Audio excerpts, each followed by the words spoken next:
¿sí? Que Él siempre interceda por cada uno de nosotros, profesores, para seguir acrecentando nuestra fe. Y vamos a dar la bienvenida a nuestra siguiente ponente. Ella está con nosotros y también le vamos a dar ese cordial saludo desde la dirección y todo este equipo de coordinadores, asimismo como también por parte de ustedes, docentes que nos acompañan a nivel nacional. Vamos a presentarla para conocerla un poquito a ella. Nuestra ponente es consultora educativa. Estoy hablando de Aide Isabel Nalbarte Quinteros. Ella es docente con una amplia experiencia en el campo de la investigación educativa. Es docente universitaria y también es capacitadora docente a nivel nacional e internacional en temas relacionados a los nuevos enfoques educativos, lineamientos para la planificación y evaluación y estrategias para la enseñanza de la comunicación como un área que se busca fortalecer a través de competencias. Su compromiso con la carrera educativa la ha llevado a realizar diversos cursos de posgrado en el ámbito nacional como internacional. Así como en la universidad, tiene estudios realizados, ¿no? En la Universidad Enrique Guzmán y Valle, así también en diversas universidades, como también la Universidad Católica del Perú. Voy a dejar con ustedes entonces a nuestra ponente que tiene una gran trayectoria profesional y en esta mañana ella nos acompaña y nos va a dar a conocer, nuestra querida ponente, estrategias de evaluación formativa y análisis de evidencias. Voy a dejar con ustedes a ella y la vamos a recibir también con esos cariñosos aplausos virtuales. Adelante, Miss Aide. Muy buenos días, estimados maestros. Muchísimas gracias por la invitación, de permitirme también acompañarlos en esta mañana acompañarlos en un tema bastante importante, como viene a ser estrategia de evaluación formativa y el análisis de evidencia, que son elementos básicos para justamente fortalecer el accionar pedagógico en relación a lograr el propósito que vienen a ser los aprendizajes que se constituyen como las competencias. Entonces, vamos a iniciar, tenemos 40 minutos, es un tema bastante amplio, he tratado de resumir los aspectos vertebrales, más centrales, más importantes, para que las cosas vayan fluyendo. Entonces, vamos a comenzar primero por plantearles una pregunta a ustedes, y a través del chat, acá la persona que me está asistiendo puede leer, va a comenzar a leer la respuesta de ustedes, pero les quiero preguntar qué cosa entendemos por evaluación, por favor. A través del chat, si participan, escriben lo que ustedes entienden por evaluación, en este contexto, en esta coyuntura, en este paradigma.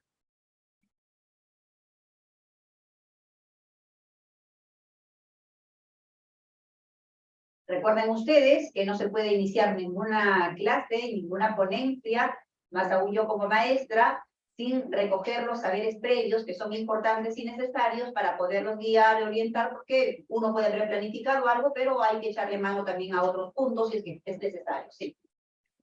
Han indicado emitir un juicio de valor, conocer los avances de los estudiantes, recoge de aprendizaje, es medir el desempeño del estudiante, verificación del proceso, valorar el aprendizaje, medición para tener resultados, examen de conocimientos, es el principio y fin de un conocimiento, valorar realidad y ver avances, constatar conocimientos, es parte importante del aprendizaje para verificar el avance mismo, valorar los conocimientos, medirlos y mejorarlos, nivel de logro del aprendizaje, acompañamiento en el proceso de formación, diagnóstico, medir el proceso de aprendizaje, medir el progreso de nuestros estudiantes, saber en qué nivel está el alumno, es medir los grados de aprendizaje en forma clara, recoger información sobre el aprendizaje de los estudiantes. Muy bien. Coincidiendo. Entonces, creo que hay bastantes puntos coincidentes. He escuchado atentamente yo a la luz de lo que acá me lee exactamente la persona que me asiste, y entonces ya tengo una idea de qué cosa entienden ustedes por evaluación, y me parece bien tomar en consideración lo que ustedes conocen, lo que ustedes saben, porque justamente nosotros vamos a abordar este punto, que es absolutamente importante para saber también cómo generar aprendizajes en los estudiantes. Cuando nosotros hablamos de la evaluación, desde el enfoque formativo, esta evaluación persigue determinados propósitos. Entonces, evaluamos desde esta perspectiva para que el estudiante pueda aprender. Pero ¿cómo va a aprender? Va a aprender de sus errores. Va a aprender, ojo también, de las posibilidades que se le presentan. Entonces, evaluamos con la intención de que el estudiante aprenda, es decir, que el estudiante pueda mejorar, para que el estudiante también nosotros podamos orientarnos adecuadamente. Entonces, ¿para qué nosotros evaluamos? ¿Qué nos entendemos como evaluación? Como aquel proceso continuo y permanente que permite que el estudiante pueda aprender, que el estudiante pueda mejorar, que el estudiante pueda ser orientado para que éste, como constructor de su aprendizaje, pueda lograr el propósito ya planteado, ya conocido por los estudiantes y dada cuenta, porque el docente se lo ha comunicado, porque eso es lo importante, que hay que comunicarle cuáles son los criterios sobre los cuales van a ser evaluados. Entonces, fíjense ustedes que ahora van a entender, porque he escuchado, por ejemplo, hablar de evaluación como medición, hablar de ver, constatar en qué nivel se encuentran, ver cómo pueden hacer para seguir mejorando, etcétera, etcétera. Entonces, en este sentido, maestros, tenemos que esta evaluación formativa tiene o busca o persigue dos finalidades. Una que es intrínseca a ella misma, que es la evaluación para el aprendizaje. Esta evaluación para el aprendizaje, su evaluación es formativa, es decir, lo que busca básicamente pues siempre va a ser mejorar, que los estudiantes aprendan, que los estudiantes puedan orientarse hacia el propósito, etc. Pero ¿cuál es el punto clave para nosotros lograr que los estudiantes puedan aprender? La retroalimentación. Y aquí quiero hacer también hincapié en lo siguiente. Cuando hablamos de retroalimentar, no significa que a todos los estudiantes lo vamos a retroalimentar. La retroalimentación se da en caso sea necesario. En caso observemos que los estudiantes o algún estudiante está incurriendo en algún error en su desempeño. Es ahí el momento que nosotros tenemos la oportunidad, ¿para qué? Para poder retroalimentarlos, que yo luego vamos a explicar un poquito de eso. Entonces, en ese sentido, tenemos que tener claridad, maestros. Tenemos dos procesos dentro de lo que es la evaluación formativa. Uno primero, cuya finalidad, como dije, es la evaluación para el aprendizaje, y la columna vertebral es la retroalimentación. Solo en el caso de que los estudiantes evidencien errores, evidencien dificultades en su desempeño. Si no, yo no puedo retroalimentar a quien no lo presente. Y el otro punto, que ha sido bastante mencionado por ustedes, ¿no?, en su mayoría, viene y se corresponde con la evaluación del aprendizaje. Esa evaluación del aprendizaje, su finalidad es certificadora. ¿Por qué certificadora? Porque nos va a establecer, ¿qué cosa? El nivel de logro de las competencias.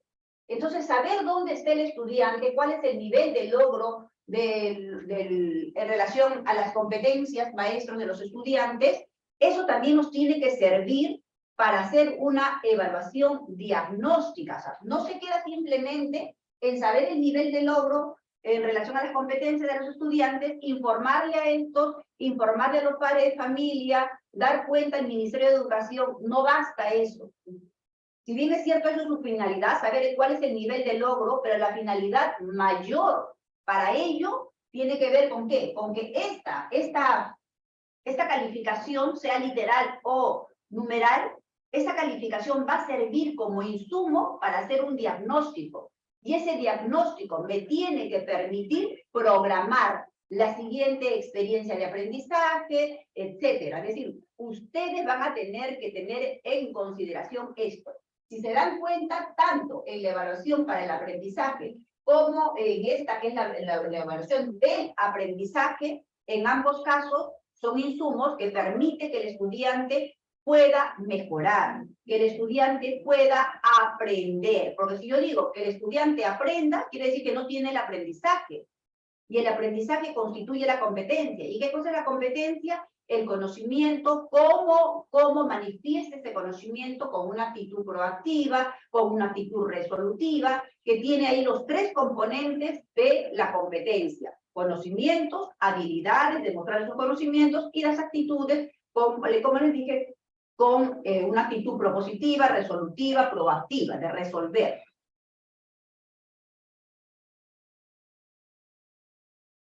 Entonces, aquí hay una palabra clave que viene a ser retroalimentar. Y aquí tenemos que tener claridad en este punto, porque algunos dicen, no, yo puedo optar por ese tipo de retroalimentación, yo puedo optar por el otro tipo de retroalimentación. Entonces hay una confusión en torno a cómo gestionar la retroalimentación para que los estudiantes puedan aprender. Y recuerden, cuando digo los estudiantes puedan aprender, entiéndase que aquellos que todavía no tienen el aprendizaje, es decir, aquellos que incurren en error en el desempeño que nosotros estamos observando. Es ahí el momento cuando nosotros tenemos que, obviamente, pues, retroalimentar. Pero ¿de qué forma y de qué manera? Aquí tenemos que tener claridad. Lo primero, retroalimentar no es sinónimo de reforzamiento. Bajo este paradigma educativo socioconstructivista en el que nos encontramos, no son sinónimos. En el paradigma anterior sí era sinónimo retroalimentar, porque eso es una palabra que la conocemos y data de muchísimos años. ¿No? Retroalimentar era reforzar. ¿Qué cosa reforzaban? El conocimiento, se reforzaba el contenido. Sin embargo, aquí estamos hablando de una retroalimentación del aprendizaje. Entiéndase el aprendizaje como el desarrollo de las competencias, que tienen 3 componentes, como ya les dije, y lo repito para poder ser muy insistente en esto. No me basta el conocimiento para demostrar mi competencia. Para el conocimiento lo tengo que observar a través de diferentes situaciones donde yo pueda poner de manifiesto ese conocimiento, resolver situaciones con ese conocimiento. Ahí estamos hablando de la persona competente. Entonces, en este paradigma socioconstructivista, la retroalimentación se orienta no al reforzamiento, sino a hacer devolución. ¿A quién? A los estudiantes. ¿Para qué? Para que sean estos quienes se den cuenta de su error. Ahora vamos a explicar con este gráfico. Entonces, esa retroalimentación desde este paradigma nos exige esta palabra, devolución. ¿Qué significa devolución? Lo que he recibido, o sea, es decir, a través de lo que he visto o a través de lo que he escuchado, porque obviamente el desempeño no solamente se manifiesta con cuestiones de pronto tangibles, sino también intangibles. Entonces, hacemos una devolución, donde esta devolución, que la va a hacer el docente, ¿no? Tiene que indicar logros y dificultades, pero no decirle, mira, este es tu logro y acá te has equivocado, sino estos logros y dificultades señalados dentro de un ámbito que le genere reflexión a quién o a quiénes, a los estudiantes. O sea, esto de acá tiene que presentarse como alguna pregunta, como alguna situación, basado en lo que ha visto el docente, fundamentalmente en las partes de las dificultades, para que le genere reflexión. La reflexión, recuerden que es un pensar pausado para darnos cuenta de algo. Cuando nos dicen, vamos a reflexionar sobre algo, entonces es porque hay alguna situación que está ocurriendo y que no nos hemos dado cuenta. Entonces, aquí también, cuando dice genere reflexión en el estudiante, ¿para qué? Para que sea el estudiante quien se dé cuenta del error. El docente, por ser docente, ya se dio cuenta del error, definitivamente, sea el maestro de inicial, de primaria o de secundaria, de las diversas áreas. Pero lo que necesitamos es que quien se dé cuenta del error sea el estudiante. Pero eso no viene por arte de magia. Por eso ahí consiste en cómo nosotros utilizamos como una herramienta estratégica la retroalimentación para que el estudiante, el discente, el aprendiz, pueda realmente mejorar y pueda aprender. Ser consciente de sus errores va a darle la posibilidad al estudiante de ¿qué? De justamente no salirnos de ese paradigma que nos dice que el docente es el mediador de los aprendizajes y es el estudiante el constructor de los mismos. En ese sentido, cuando se hace la retroalimentación, el docente va a aplicar estrategias de enseñanza. Esas estrategias de enseñanza tienen que ver con esto, de generarle reflexión a partir de lo que ha observado, a partir de lo que ha visto, de lo que ha oído, en relación a los desempeños del estudiante. Ya, ahí le tiene que generar una reflexión. ¿Cómo? Ya les dije, planteándole de pronto algunas preguntas, no para que me dé, para, digamos, inducida que me dé la respuesta, sino preguntas que permitan entender o darse cuenta al estudiante de que ha incurrido en error. Y obviamente el estudiante, el protagonista, pues también tiene que generar sus propias estrategias de aprendizaje. En eso consiste la retroalimentación. Entonces, la retroalimentación es aquella que permite que el docente, cuando observa error, solo sí o sí cuando observa error, no en otras circunstancias, es capaz de hacer una devolución al estudiante. Esa devolución consiste en señalarle unos logros que ha conseguido, pero también en puntualizar las dificultades, no decirle, oye, te has equivocado en tal cosa, sino plantearle una situación o preguntas donde el estudiante se dé cuenta de cuál es el error en el que ha incurrido y evidentemente también plantee sus propias estrategias de aprendizaje para poder corregir esos errores. En eso consiste la retroalimentación. No es en decirle, oye, te equivocaste aquí, hazlo de esta manera, hazlo de esta forma, te sugiero que hagas esto, ya. Ahí ya caemos en lo que es la retroalimentación descriptiva. Es una retroalimentación donde el docente puntualiza el error, donde el docente señala la dificultad y le dice al estudiante o le sugiere cómo debe hacer para mejorar esa dificultad, para poder subsanar ese error. A eso se le llama retroalimentación descriptiva, pero lo que nos piden a nosotros, lo que, digamos, el punto clave dentro de lo que es el currículo nacional y que se plantea así de esta manera, es la retroalimentación por reflexión o descubrimiento. ¿Reflexión de quiénes? De los estudiantes. ¿Descubrimiento de quiénes? De los estudiantes. ¿Qué van a descubrir? El error. Es ahí el momento, evidentemente, donde ya estamos generando aprendizajes. ¿No? Veamos aquí un ejemplo. Dice, usando termómetros, los estudiantes han medido la temperatura del agua contenida en 2 recipientes. La cantidad de agua era la misma en cada recipiente. En uno de ellos, la temperatura es de 30 grados centígrados y en el otro de 20 grados centígrados. La docente vierte el agua de ambos en otro recipiente y pregunta, ¿cuál será la temperatura del agua ahora? Pero responde rápidamente 50 grados. Yo les pregunto a ustedes, ¿la respuesta de Pedro será correcta o no? ¿Y por qué?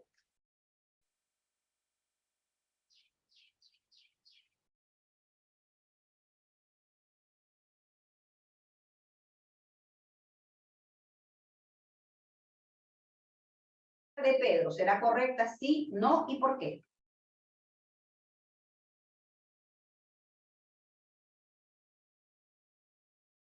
Ya tenemos respuestas.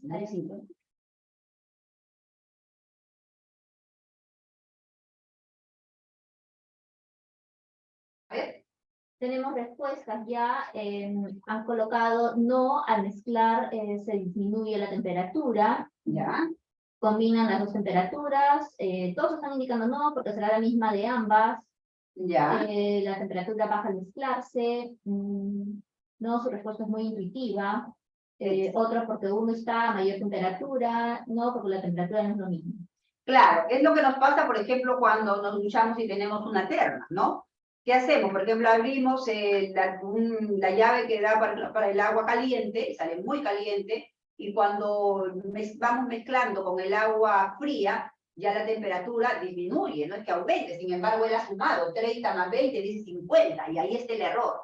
Entonces, eso es importante. O sea, el maestro que quiere retroalimentar tiene que darse cuenta del error. Pero veamos ahora entonces de qué manera va a retroalimentarlo cuando observa errores. He puesto acá para hacer una comparación, esta es la retroalimentación descriptiva, que no deberíamos hacerla, nosotros tenemos que llegar a esto, que demanda un poco más de tiempo, no importa, lo que queremos buscar y lograr son los aprendizajes. Los aprendizajes es el desarrollo de las competencias, maestros.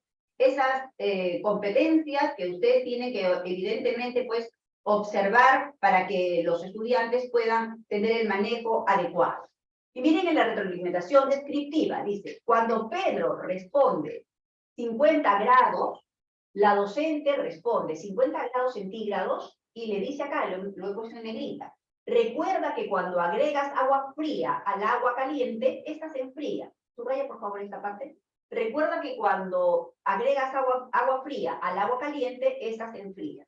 ¿Quién está dando la respuesta aquí? Pregunto. ¿Quién está dando la respuesta aquí?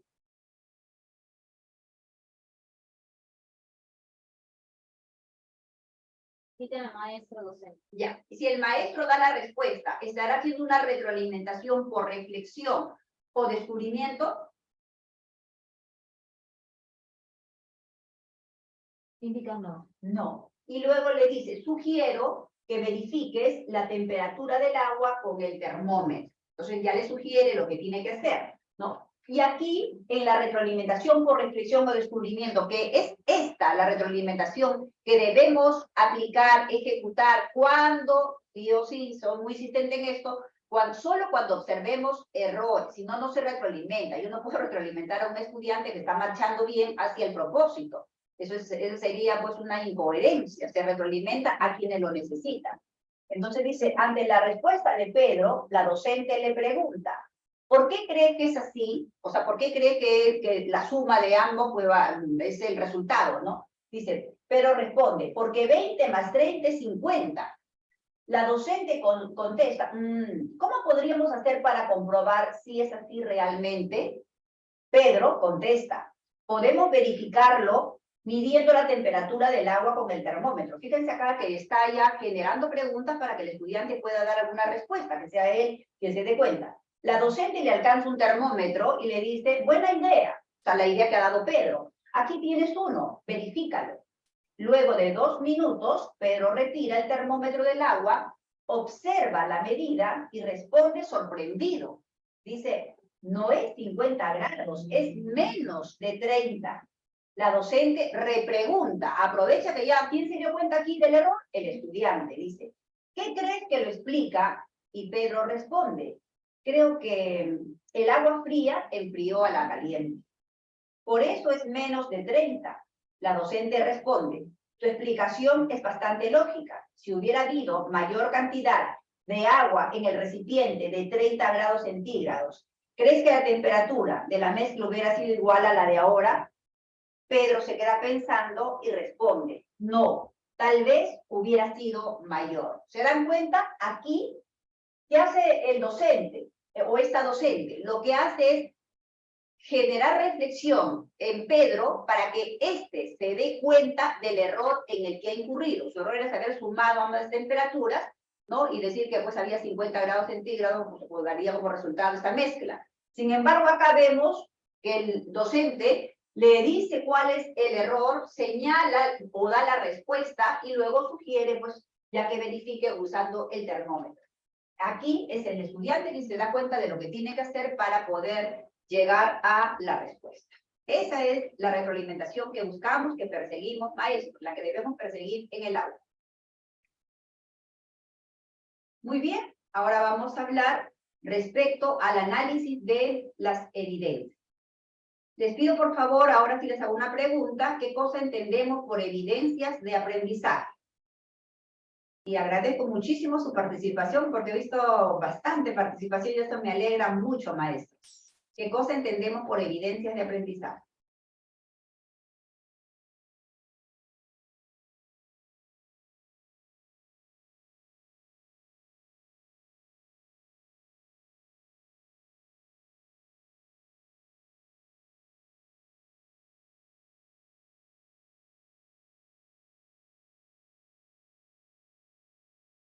Ya tenemos respuestas, han colocado los logros del estudiante, son las actuaciones de los estudiantes, poner a prueba lo aprendido, comprender los productos, es producción del estudiante, productos del alumno, es donde el estudiante demuestra lo que aprendió, Ya. es lo que el estudiante realiza para ser valorado, son los trabajos, actividades o actuaciones que el estudiante realiza demostrando su aprendizaje, resultados del aprendizaje, evidencia es aquello que nos muestra el nivel de logro del estudiante, Ya.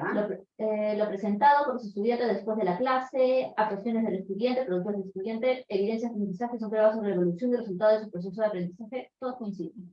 Muy bien. Bastante bien lo que ustedes están manifestando y eso se tiene que traducir en las acciones que ustedes como docentes también tienen que dar en esa interacción con los estudiantes.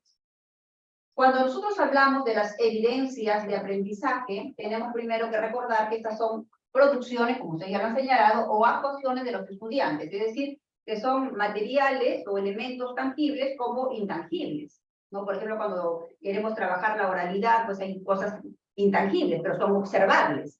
y obviamente también tienen que ser verificables para que ustedes puedan evaluar. En ese sentido, estas producciones o actuaciones de los estudiantes nos va a brindar información, como también ustedes lo han señalado. ¿Información sobre qué? Información sobre el nivel de desarrollo del aprendizaje que vienen a ser las competencias. Esta información que nos brinda nos va a permitir a los docentes interpretar e identificar qué cosa, el nivel de logro de la competencia. Resalta por favor la palabra competencia, recordando que la competencia es el aprendizaje que buscamos. Y la competencia, debo siempre recordar que está integrado por 3 elementos: conocimientos, habilidades y actitudes. Si solamente desarrollo uno de estos elementos, no estaríamos hablando de desarrollo de competencia. Y este nivel de logro de la competencia mira hacia lo que planteamos como propósitos de aprendizaje, que lo proponemos como docentes a la luz de una evaluación diagnóstica, porque nadie puede plantear propósito de aprendizaje si no ha partido de una evaluación diagnóstica. Por ejemplo, ahora que ya comienza en marzo las clases, el año 2023, pues, ¿cómo vamos a hacer esa evaluación diagnóstica? Se puede hacer a la luz, por ejemplo, de algunos documentos que han dejado otros maestros que han atendido en sus grados, para que, como las actas, por ejemplo, de repente algún folder de incidencias, algunas bitácoras, o sea, todo aquello, los informes técnico-pedagógicos, todo aquello que me pueda brindar luces sobre el grupo, porque ahí se van a ver las dificultades, ahí se señalarán los logros, etc. Pero aquí hay que distinguir algo, ¿no? Por ejemplo, cuando recibimos el trabajo, decimos ya evidencia de aprendizaje. Ese es un trabajo, digamos, que está entregando el estudiante, es un material, es una producción. Esa es una evidencia de entrega, o sea, me entregó, pero todavía yo no sé cuánto ha aprendido, porque para decir evidencia de aprendizaje, se tiene definitivamente que utilizar ¿qué cosa? Se tienen que utilizar criterios de evaluación para que se constituya como evidencia de aprendizaje. Si no, ¿cómo sé qué ha logrado el estudiante si no he sido capaz de poder aplicar criterios para poder evaluar esa producción, para poder evaluar esa actuación, para poder evaluar ese producto? Porque alguno me pregunta, profesora, ¿cuál es la diferencia entre producto y evidencia? El producto es, como le dije, cualquier elemento tangible o intangible, pero la evidencia de aprendizaje, entendiendo el aprendizaje como el desarrollo de la competencia, se va a constituir como tal cuando utilizamos criterios de evaluación. Ahí se constituye en evidencia del aprendizaje, porque recién puedo determinar cuál es el nivel de logro respecto a las competencias que ha desarrollado el estudiante. Estos criterios de evaluación. ¿A qué llamamos criterios de evaluación? Los criterios de evaluación vienen a ser parámetros de referencia que permiten comparar y juzgar las producciones o actuaciones de los estudiantes. Cuando nosotros hablamos de que el objeto de la evaluación es la competencia, si es un currículo por competencias y entendemos que el aprendizaje que se persigue es el desarrollo de las competencias, si esto es lo que perseguimos, entonces también se constituye en el objeto de la evaluación. Es decir, voy a evaluar competencias. Por consecuencia, tenemos que mirar cuáles son esos parámetros de referencia que me van a permitir evaluar a la competencia. La competencia tiene un conjunto de elementos que lo integran. Este conjunto de elementos vienen a ser las llamadas capacidades. Entonces, las capacidades son los elementos que componen a la competencia. Pero ¿quiénes describen a las capacidades? Lo que describen a las capacidades son los desempeños. Entonces tenemos que tener claridad, porque algunos dicen criterios, desempeños. No es tan simple.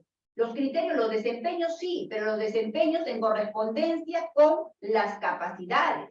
Por eso es importante tener en cuenta que cuando nosotros, por ejemplo, vamos a evaluar alguna producción de los estudiantes y tenemos que aplicar, evidentemente, criterios de evaluación para que se constituya en evidencia de aprendizaje, lo que tenemos que tomar en consideración es que ese desempeño debe tener una relación directa con la capacidad o las capacidades que estamos nosotros evaluando. La competencia no se puede desintegrar. Si bien es cierto, tiene capacidades, hay que siempre mirar, yo siempre, eso sí ya a la luz del análisis, les sugiero a todos, pues que se trabaje, por ejemplo, la última capacidad, que es la que engloba al conjunto, al resto de capacidades, y buscar los desempeños que describen a esta última capacidad para poder trabajar adecuadamente y no cargarse de tantísimos desempeños, porque a veces no se puede lograr, ¿no? No se puede lograr. Yo estoy acompañando en estos días a una institución y efectivamente son tantos desempeños que no se pueden lograr. Es más, ya el ministerio también ha visto por conveniente que van a hacer algunos ajustes al documento normativo, porque hay demasiados desempeños y los maestros a veces pretenden trabajarlos todos, y por el cumplimiento de querer hacer así, de esta manera, se termina sin lograr absolutamente nada. Entonces tenemos las capacidades y tenemos los desempeños. Estos dos conforman lo que nosotros llamamos, ¿qué cosa? Criterios de evaluación. Estos dos vienen a formar los criterios de grado, capacidades con desempeños. Pero tenemos los estándares de aprendizaje que se corresponden con el ciclo. Algunos, por ejemplo, me preguntan, profesora, ¿podemos, por ejemplo, utilizar los estándares de aprendizaje para poder hacer la evaluación, por ejemplo, de la producción de los estudiantes, dependiendo en qué grado te encuentres? Porque acuérdense, si estamos hablando que los estándares que corresponden con el ciclo, no con el grado, pues sería injusto tratar de evaluar a los estudiantes con el estándar si están, por ejemplo, en primer grado de primaria o en primer año de secundaria, porque en primer año de secundaria recién es el sexto ciclo y abordan 2 grados, atiende 2 grados. Entonces sería injusto porque le pondríamos un parámetro de referencia demasiado alto que probablemente casi nadie llegaría. Sin embargo, para eso nos sirven los desempeños con las capacidades que vienen a formar estos criterios de evaluación con los que estaríamos evaluando las evidencias que presenten los estudiantes. Un ejemplo, ¿no? Acá tenemos la competencia, explica el mundo físico de ciencia y tecnología, basándose en conocimientos sobre los seres vivos, materia y energía, biodiversidad, tierra y universo. La evidencia es grafica un ecosistema marino. El estudiante grafica un ecosistema marino. Entonces, imagínense que esto ha presentado un estudiante, ¿no? Cuando le dice grafica un ecosistema marino, esto ha hecho. ¿Cómo nosotros vamos a analizar esa evidencia? El análisis se hace a la luz, como le dije, de criterios de evaluación. ¿De dónde nacen los criterios? De los desempeños que describen a las capacidades. Porque si no apuntan a las capacidades, yo no puedo definitivamente aplicar pues un instrumento de evaluación para validar algún trabajo en relación a la competencia, puesto que la competencia está descrita y está contenida primero por las capacidades y descrita por los desempeños en relación a las mismas. Pueden como maestros, ustedes, por ejemplo, plantear desempeños, sí, pero tienen que tener correspondencia con las capacidades, tienen que desligarse de esas capacidades, o sea, tienen que enlazarse, mejor dicho, de esas capacidades, porque si no, definitivamente no podríamos estar haciendo una evaluación adecuada. Por ejemplo, vamos a plantear acá este trabajo, esta producción de este estudiante a la luz de un instrumento de evaluación, como es la lista de cotejo, que viene a ser un instrumento de evaluación de orientación dicotómica. ¿Por qué? Porque nos responde sí o no, encontró o no encontró, etc. Solamente funciona con 2 reactivos opuestos. Y aquí tenemos los criterios, ¿no? Criterios que, como les dije, se corresponden con el desempeño, pero que miran hacia las capacidades. Porque eso lo tenemos que tener muy en cuenta. Dice, describe las funciones de los elementos que conforman el ecosistema marino. Ese trabajo describe ello. Ya el profesor, a la luz de lo que está viendo, ¿no? De lo que está observando de la producción, pondrá pues si sí o no. Relaciona a los seres vivos según sus funciones, también igualmente, a la luz de lo que está observando, marcará pues con un aspa, con un cheque, etc. Utiliza modelos para explicar las relaciones entre los seres vivos y sus características, igualmente solamente marcará para saber qué cosa es lo que ha logrado el estudiante y qué cosa es lo que le falta. Y entonces, cuando nosotros observamos a la luz de la aplicación de un instrumento como este o como de una rúbrica, dependiendo de la pertinencia con la que ustedes utilicen, si nos damos cuenta de errores, ¿qué debemos hacer, maestros? Imaginemos que acá, por acá hemos visto que acá hay una X que no ha logrado esto. Entonces, ¿qué debemos hacer? Están indicando, sería mejor, retroalimentar, es lo que están indicando. Efectivamente, cuando nosotros observamos a la luz de la aplicación de un instrumento de evaluación, para poder nosotros ver, evaluar esa producción, esa actuación del estudiante y que se constituya en una evidencia de su aprendizaje, entonces cuando observamos esos errores tenemos que retroalimentar. Recuerden, cuando el estudiante entrega una producción, todavía no es evidencia del aprendizaje, porque la evidencia del aprendizaje la va a determinar ¿quién? El maestro, a la luz del uso, repito e insisto, de criterios de evaluación que van a estar descritos en diferentes instrumentos de evaluación que con pertinencia ustedes lo tienen que aplicar. Entonces, haciendo ya una síntesis de lo que hemos visto, voy a preguntar, voy a volver a preguntar la pregunta que hice al inicio. ¿Para qué evaluamos, maestros? ¿Evaluamos para medir? ¿Evaluamos para ver solo el nivel de logro? ¿O evaluamos, y nuestra pretensión es para que el estudiante aprenda? ¿Para qué evaluamos?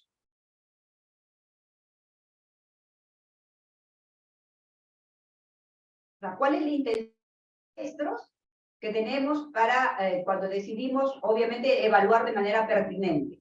Están indicando para que el estudiante aprenda, es lo que están coincidiendo todos. Efectivamente, para que el estudiante aprenda. ¿Qué cosa tiene que aprender? Tiene que aprender el desarrollo de la competencia. Y no voy a despedirme sin antes reiterarle lo siguiente.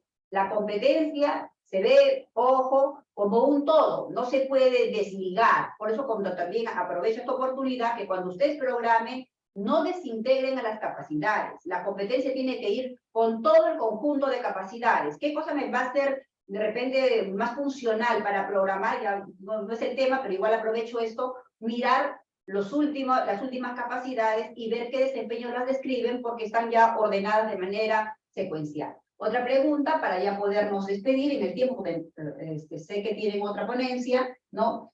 Cuando nosotros recibimos las producciones de los estudiantes, ya sean de manera tangible o algo que estamos observando, para que se constituyan en evidencias de aprendizaje, ¿de qué debemos echar mano los maestros, profesores? Para que se constituyan en evidencias de aprendizaje. Y yo recibo una producción, recibo un trabajo de los chicos, pero para que se constituyan en evidencias de aprendizaje, ¿qué necesitamos nosotros como maestros utilizar?